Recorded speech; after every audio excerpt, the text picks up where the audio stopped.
ವೀಕ್ಷಕರೇ ನಮಸ್ತೆ, BN TV ಕನ್ನಡಗೆ ಸ್ವಾಗತ. ಕಂದಾಯ ಗುಪ್ತಚರ ನಿರ್ದೇಶನಾಲಯ ಅಧಿಕಾರಿಗಳು ಸೋಮವಾರ ರಾತ್ರಿ ಬೆಂಗಳೂರು ಅಂತಾರಾಷ್ಟ್ರೀಯ ವಿಮಾನ ನಿಲ್ದಾಣದಲ್ಲಿ ಚಿನ್ನ ಕಳ್ಳ ಸಾಗಣೆ ಆರೋಪದ ಮೇಲೆ ಮಾಣಿಕ್ಯ, ಪಟಾಕಿ ಸೇರಿದಂತೆ ಹಲವು ಸಿನಿಮಾಗಳಲ್ಲಿ ನಟಿಸಿದ್ದ ನಟಿ ರನ್ಯಾ ರಾವ್ ಅವರನ್ನು ಬಂಧಿಸಲಾಗಿತ್ತು. ಮಂಗಳವಾರ ಆರೋಪಿಯನ್ನು ಕೋರ್ಟ್ಗೆ ಹಾಜರುಪಡಿಸಿದ್ದು 14 ದಿನಗಳ ಕಾಲ ನ್ಯಾಯಾಂಗ ಬಂಧನಕ್ಕೆ ಒಪ್ಪಿಸಲಾಗಿದೆ.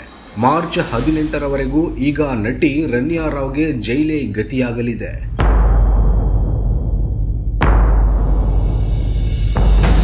ಸೋಮವಾರ ಕಂದಾಯ ಗುಪ್ತಚರ ನಿರ್ದೇಶನಾಲಯ ನಟಿ ರನ್ಯಾ ರಾವ್ ಅವರಿಂದ 14.8 kg ಚಿನ್ನವನ್ನು ವಶಪಡಿಸಿಕೊಂಡಿದ್ರು.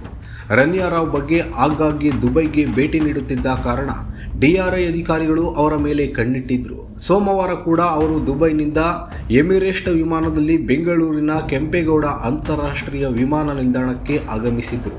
ರನ್ಯಾ ರಾವ್ ಕರ್ನಾಟಕದಲ್ಲಿ ಕೆಲಸ ಮಾಡುತ್ತಿರುವ IPS ಅಧಿಕಾರಿಯೊಬ್ಬರ ನಿಕಟ ಸಂಬಂಧಿ ಎಂದು ಹೇಳಲಾಗಿದೆ. ರನ್ಯಾ ರಾವ್ ಹೆಚ್ಚಿನ ಚಿನ್ನವನ್ನು ಧರಿಸಿದ್ದು ಮಾತ್ರವಲ್ಲದೆ ಚಿನ್ನದ ಗಟ್ಟಿಗಳನ್ನು ಮರೆಮಾಚಿ ತರಲು ಪ್ರಯತ್ನಿಸಿದ್ದಾರೆ ಎಂದು ಅಧಿಕಾರಿಗಳು ತಿಳಿಸಿದ್ದಾರೆ. ಪ್ರಾಥಮಿಕ ತನಿಖೆಗಳ ಪ್ರಕಾರ ವಿಮಾನ ನಿಲ್ದಾಣಕ್ಕೆ ಬಂದ ನಂತರ ನಟಿ ರನ್ಯಾ ರಾವ್ ತಾನು ಪೊಲೀಸ್ ಮಹಾನಿರ್ದೇಶಕರ ಮಗಳು ಎಂದು ಹೇಳಿಕೊಂಡಿದ್ರು. ಬಳಿಕ ಅವರು ತಮ್ಮನ್ನು ಕರೆದುಕೊಂಡು ಹೋಗುವಂತೆ ಸ್ಥಳೀಯ ಪೊಲೀಸ್ ಸಿಬ್ಬಂದಿಗೆ ಕರೆ ಮಾಡ್ತಾ ಇದ್ರು. ಆಕೆಯ ಪೂರ್ವಾಪರ ವಿಚಾರಿಸದೆ ಪೊಲೀಸರು ಆಕೆಯನ್ನ ಮನೆಗೆ ಬಿಡ್ತಾ ಇದ್ರು. ಅಧಿಕಾರಿಗಳು ಏನಾದರೂ ಈ ಪ್ರಕರಣದಲ್ಲಿ ಭಾಗಿಯಾಗಿದ್ದಾರಾ, IPS ಅಧಿಕಾರಿಗೆ ಈ ಬಗ್ಗೆ ಮಾಹಿತಿ ಇದೆಯಾ ಎನ್ನುವ ಬಗ್ಗೆ DRI ಅಧಿಕಾರಿಗಳು ಈಗ ತನಿಖೆ ನಡೆಸುತ್ತಿದ್ದಾರೆ. 15 ದಿನದಲ್ಲಿ 4 ಬಾರಿ ದುಬೈಗೆ. ಇನ್ನು ರನ್ಯಾ ರಾವ್ ಕಳೆದ 15 ದಿನಗಳಲ್ಲಿ 4 ಬಾರಿ ದುಬೈಗೆ ಪ್ರಯಾಣಿಸಿದ್ದಾರೆ ಎನ್ನುವುದನ್ನು ಅಧಿಕಾರಿಗಳು ಗಮನಿಸಿದ್ದಾರೆ. ಬಳಿಕ ಅವರ ಚಲನವಲನದ ಮೇಲೆ ಕಣ್ಣಿಟ್ಟಿದ್ದಾರೆ.